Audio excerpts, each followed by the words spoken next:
നമസ്കാരം. ആലപ്പി അഷ്റഫ് കണ്ടതും കേട്ടതും എന്ന എൻ്റെ ചാനലിലേക്ക് ഏവർക്കും സ്വാഗതം. സ്നേഹത്തെയും സൗഹൃദത്തെയും അളക്കുന്ന ഒരു ഉപകരണവും ലോകത്തിലില്ല. ഉള്ളഴിഞ്ഞ് സ്നേഹിക്കുന്നവർക്ക് കാതുകൾ കൊടുക്കുക, നല്ല കാഴ്ചകൾ കാണിച്ചു തരുന്നവർക്ക് കണ്ണുകൾ കൊടുക്കുക, നമ്മളെ പൂർണ്ണമായി അറിഞ്ഞ് സ്നേഹിക്കുന്നവർക്ക് മനസ്സും കൊടുക്കുക. അപ്രകാരം പരസ്പരം സ്നേഹത്തോടെയും സൗഹൃദത്തോടെയും ഒരു മനസ്സായി ജീവിച്ച രണ്ട് കുടുംബങ്ങളുടെ സംഭവ ബഹുലമായ മില്ലേനിയം യാത്രയിലേക്ക് ഞാൻ നിങ്ങളുടെ ശ്രദ്ധയെ ക്ഷണിക്കുകയാണ്.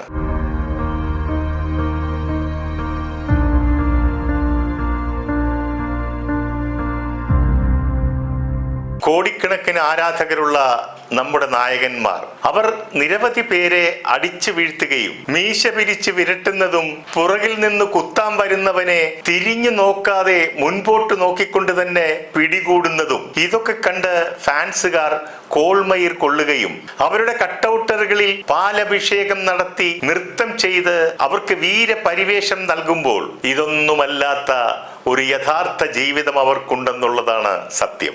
ഈ താരങ്ങളുടെയൊക്കെ പച്ചയായ ജീവിതത്തിൽ സാധാരണക്കാരുടേതുപോലെയാണ് അവരുടെ ജീവിത രീതിയും പ്രവൃത്തിയും എന്നുള്ളതാണ്. നമ്മൾ 2000 ആണ്ടിലേക്ക് കടന്നപ്പോൾ മില്ലേനിയം ആഘോഷിക്കുവാനായി രണ്ട് കുടുംബങ്ങൾ ആസ്ട്രേലിയയിലേക്ക് പുറപ്പെട്ടു. അവർ ഇവരൊക്കെയായിരുന്നു: മോഹൻലാലും ഭാര്യയും കുട്ടികളും, ഒപ്പം പ്രിയദർശനും ഭാര്യയും കുട്ടികളും. അങ്ങനെ സന്തോഷപ്രദമായി എക്സിക്യൂട്ടീവ് ക്ലാസ്സിലിരുന്ന് ആസ്ട്രേലിയയിലേക്ക് പറന്നു. രണ്ടുപേർക്കും ഈ 2 കുട്ടികൾ വീതമാണല്ലോ. മോഹൻലാലിന്റെ കുട്ടികളായ പ്രണവും വിസ്മയെയും പ്രിയദർശന്റെ കുട്ടികളായ സിദ്ധാർത്ഥും കല്യാണിയും. മാതാപിതാക്കൾ തമ്മിലുള്ള അടുപ്പം പോലെ കുട്ടികളും തമ്മിൽ അടുപ്പമുണ്ട്. അവർ അപ്പോഴും ഇപ്പോഴും കൂട്ടുകാർ തന്നെയാണ്. കുട്ടികളായ അവർക്ക് ഫ്ലൈറ്റിൽ സമയം ചെലവഴിക്കാനായി കളിക്കാൻ കളിപ്പാട്ടങ്ങളും മറ്റും ഗിഫ്റ്റായി ലഭിക്കുകയുണ്ടായി. കുട്ടികൾ അതുമായി കളിച്ച് രസിക്കുകയും ചെയ്തു. എക്സിക്യൂട്ടീവ് ക്ലാസ്സിൽ ആയിരുന്നതിനാലും യാത്രക്കാരിൽ കൂടുതലും വിദേശികളും നോർത്ത് ഇന്ത്യക്കാരും ആയതിനാലും അടുത്തിരുന്ന ആരും ഇവരെ തിരിച്ചറിഞ്ഞതുമില്ല. ഇത് പറയുമ്പോൾ ഒരാൾ അടുത്തിരുന്ന് യാത്ര ചെയ്ത ഒരു അനുഭവം രജനീകാന്ത് സോഷ്യൽ മീഡിയയിലൂടെ വെളിപ്പെടുത്തിയത് ഓർമ്മ വരുന്നു.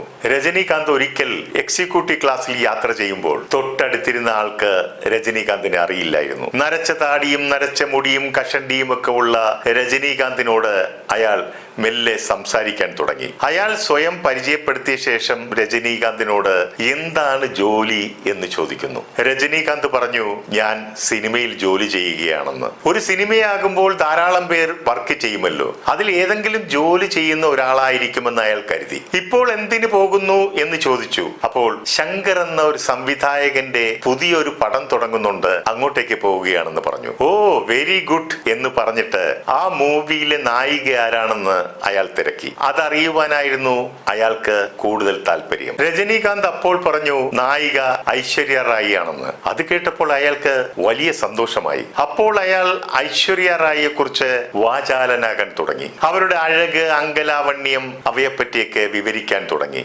രജനീകാന്ത് എല്ലാം ക്ഷമയോടെ കേട്ടുകൊണ്ടിരുന്നു. വർണ്ണനയൊക്കെ കഴിഞ്ഞ ഉടൻ അയാൾ രജനീകാന്തിനോട് ചോദിച്ചു, ആരാണ് ഐശ്വര്യ റായിയുടെ നായകനായി ഈ പടത്തിൽ അഭിനയിക്കുന്നതെന്ന്. രജനീകാന്ത് അയാളുടെ മുഖത്ത് നോക്കി വളരെ എളിമയോട് പറഞ്ഞു, അത് ഞാനാണ്.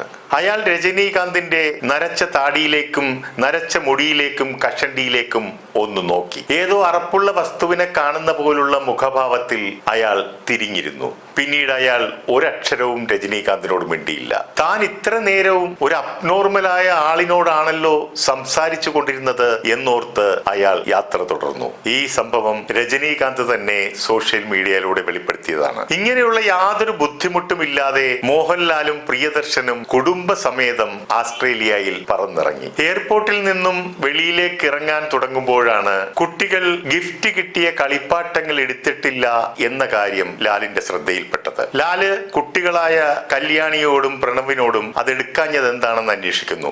മറന്നുപോയെന്ന് അവർ ഉത്തരം നൽകി. കുട്ടികളുടെ അമ്മമാരോടും ലാല് ചോദിക്കുന്നു, നിങ്ങൾ എന്താണ് അത് ശ്രദ്ധിക്കാഞ്ഞത് എന്ന്. അവരും ഒന്നും മിണ്ടിയില്ല. അപ്പോൾ മോഹൻലാല് മറവിയെക്കുറിച്ചും അതുണ്ടാക്കുന്ന ഭവിഷ്യത്തിനെ കുറിച്ചും ഒരു ക്ലാസ് തന്നെ എടുക്കുകയുണ്ടായി. ശ്രദ്ധക്കുറവിന് അമ്മമാരെ വഴക്ക് പറയുകയും അതിനുശേഷം നിങ്ങൾ ഇനി ഒന്നും സൂക്ഷിക്കണ്ട, ഞാൻ തന്നെ എല്ലാം സൂക്ഷിച്ചു കൊള്ളാം എന്ന് പറഞ്ഞ് എല്ലാവരുടെയും ലാലിന്റെയും പാസ്പോർട്ടും വിസയും പണവും എല്ലാം വാങ്ങി ലാല് ഒരു പെട്ടിയിലാക്കി ലാലിന്റെ പക്കൽ തന്നെ സൂക്ഷിച്ചു. എയർപോർട്ടിന് വെളിയിലിറങ്ങിയ അവർക്ക് നൽകിയിരുന്ന നമ്പറിലുള്ള പില്ലറിനരികിൽ ഹോട്ടലിലേക്ക് പോകാനുള്ള കാർ വെയിറ്റ് ചെയ്യുന്നുണ്ടായിരുന്നു. അവിടെ നിന്ന് ഏകദേശം 5 മണിക്കൂർ യാത്ര ചെയ്താൽ മാത്രമേ അവരുടെ താമസ സ്ഥലത്തേക്ക് എത്തുകയുള്ളൂ. ഹോട്ടലിലേക്കുള്ള കാർ യാത്രയിൽ ഉടനീളം ലാല് ഉത്തരവാദിത്തമില്ലായ്മയെ കുറിച്ച് അവരെ ശകാരിച്ചു കൊണ്ടിരുന്നു. ഈ മോട്ടിവേഷൻ ക്ലാസ് ഏതാണ്ട് 1.5 മണിക്കൂറോളം നീണ്ടു. എല്ലാവരും നിശബ്ദരായി ലാല് പറയുന്നതൊക്കെ കേട്ടുകൊണ്ടിരുന്നു.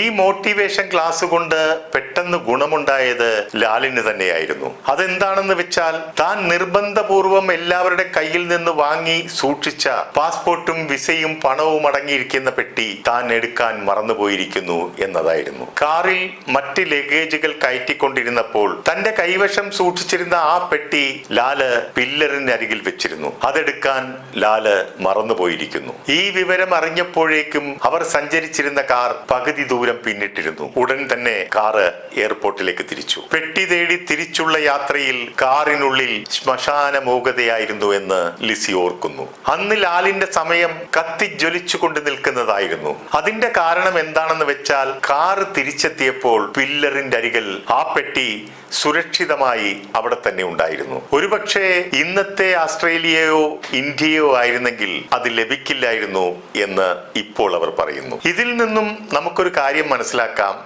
മോട്ടിവേഷൻ ക്ലാസും ഉപദേശവും ഒക്കെ കൊടുക്കാൻ എളുപ്പമാണ്, പക്ഷേ പ്രാവർത്തികമാക്കാനാണ് ബുദ്ധിമുട്ട്. മറ്റൊരു സംഭവത്തെ കുറിച്ച് പറയുമ്പോൾ അവർ താമസിച്ചിരുന്നത് ഹോട്ടലിൽ 34ാമത്തെ നിലയിലായിരുന്നു. എല്ലാവരും ചേർന്ന് ലിഫ്റ്റിൽ കയറി താഴേക്ക് വരുമ്പോൾ 12ാമത്തെ നിലയിൽ എത്തിയപ്പോൾ അവിടെ ഇറങ്ങിയവരുടെ കൂട്ടത്തിൽ മോഹൻലാലിന്റെ മകളും ലിഫ്റ്റിൽ നിന്നിറങ്ങി. ഇവർ കുട്ടി ഇറങ്ങുന്നത് കാണുമ്പോഴേക്കും ലിഫ്റ്റ് ഡോർ അടഞ്ഞ് താഴേക്ക് പോയി. ഓപ്പോസിറ്റ് ഉണ്ടായിരുന്ന മറ്റൊരു ലിഫ്റ്റ് തുറന്നിരിക്കുന്നത് കണ്ട് കുട്ടി അതിലേക്ക് കയറുകയും ചെയ്തു. പിന്നീട് കടന്നുപോയ ഓരോ നിമിഷവും താൻ അഭിനയിച്ച എല്ലാ പടങ്ങളുടെയും ക്ലൈമാക്സുകളെ കടത്തിവെട്ടുന്നതായിരുന്നു. ലാല് വെപ്രാളപ്പെട്ട് ആകെ പാനിക്കായി. എന്ത് ചെയ്യണമെന്നറിയാതെ ഓരോരോ ഫ്ലോറിലും ഇറങ്ങി കുട്ടിയെ തിരഞ്ഞു. ജീവിതത്തിൽ ഒരിക്കൽ പോലും ഇതുപോലെ ഒരു ലാലേട്ടനെ കണ്ടിട്ടില്ല എന്ന് ലിസി സാക്ഷ്യപ്പെടുത്തുന്നു. ഏത് നിമിഷവും നിയന്ത്രണം വിട്ട് പൊട്ടിക്കരയുന്ന പരുവത്തിലായിരുന്നു ലാല്. അവസാനം 30ാമത്തെ നിലയിൽ നിന്നും തന്റെ മകളെ കണ്ടെത്തിയപ്പോഴാണ്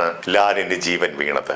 എല്ലാവരുടെയും ശ്വാസം നേരെ വീണതും അപ്പോഴാണ്. തിരിച്ച് നാട്ടിലേക്കുള്ള യാത്രയിലും ഓർക്കാൻ മറ്റൊരനുഭവം കൂടിയുണ്ട്. മടങ്ങി വരുവാൻ വേണ്ടി എയർപോർട്ടിൽ എത്തിയപ്പോൾ അറിയുന്നു ലാലിന്റെ ഷോപ്പിംഗ് നടത്തിയ സാധനങ്ങൾ അടങ്ങിയ ഒരു വലിയ പെട്ടി മിസ്സായി എന്നുള്ള വിവരം. ഹോട്ടലിൽ വിളിച്ചപ്പോൾ അത് ലോബിയിൽ തന്നെ ഉണ്ടെന്ന് അവർ പറഞ്ഞു. എന്നാൽ മടങ്ങിപ്പോയി തിരിച്ചെടുത്തോട്ട് വരാനുള്ള സമയവുമില്ല. പിന്നീട് ഹോട്ടലുകാരോട് ഏർപ്പാട് ചെയ്തു ഒരു ടാക്സി വിളിച്ച് അത് എയർപോർട്ടിലേക്ക് കൊടുത്തുവിടാൻ. അങ്ങനെ ആ പ്രശ്നവും പരിഹരിക്കപ്പെട്ടു. ഇനിയാണ് ആ മില്ലേനിയം യാത്രയുടെ രസകരമായ ഒരു ക്ലൈമാക്സ്.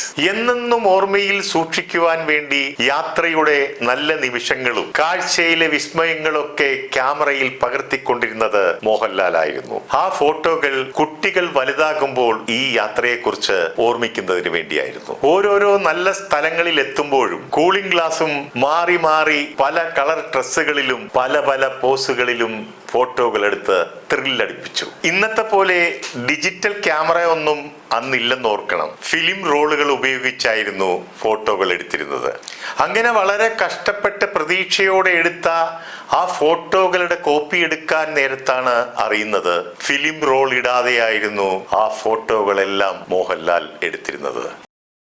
ഒരു മരുന്ന് കടയിലും കിട്ടാത്ത പരസ്പര സ്നേഹത്തിന്റെയും വിശ്വാസത്തിന്റെയും ഔഷധ കൂട്ടാണ് സൗഹൃദം. അത് മഞ്ഞുതുള്ളി പോലെ നിർമ്മലവും സൂര്യകിരണം പോലെ ശോഭയുള്ളതുമാണ്.